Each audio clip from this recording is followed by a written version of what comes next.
ಮಂಜೇಶ್ವರ ಠಾಣಾ ವ್ಯಾಪ್ತಿಯಲ್ಲಿ ಬೀಗ ಹಾಕಲಾಗಿರುವ ಮನೆಗಳನ್ನು ಕೇಂದ್ರೀಕರಿಸಿ ಕಳವು ನಡೆಸುತ್ತಿರುವ ಪ್ರಕರಣಗಳು ದಿನದಿಂದ ದಿನಕ್ಕೆ ಹೆಚ್ಚಳಗೊಳ್ಳುತ್ತಿದ್ದರೂ ಕಳ್ಳರನ್ನು ಪತ್ತೆ ಹಚ್ಚಲು ಪೊಲೀಸರು ವಿಫಲವಾಗುತ್ತಿರುವುದು ನಾಡಿನ ಜನತೆಯಲ್ಲಿ ಆತಂಕವನ್ನು ಹೆಚ್ಚಿಸಿದೆ.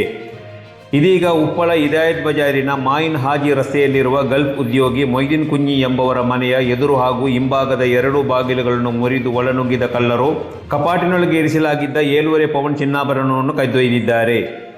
ಮೊಯ್ದೀನ್ ಕುಂಞಿಯವರ ಪತ್ನಿ ಕಳೆದ ದಿವಸ ಸಂಬಂಧಿಕರಲ್ಲಿ ತೆರಳಿ ಶುಕ್ರವಾರ ಮಧ್ಯಾಹ್ನ ಮರಳಿ ಬರುವಾಗ ಮನೆಯ 2 ಭಾಗಗಳ ಬಾಗಿಲುಗಳು ಮುರಿದ ಸ್ಥಿತಿಯಲ್ಲಿ ಕಂಡುಬಂದಿದೆ. ಒಳಗೆ ಹೋಗಿ ನೋಡುವಾಗ 7.5 ಪೌಂಡ್ ಚಿನ್ನಾಭರಣ ಕಳವಾಗಿರುವುದು ಗಮನಕ್ಕೆ ಬಂದಿದೆ.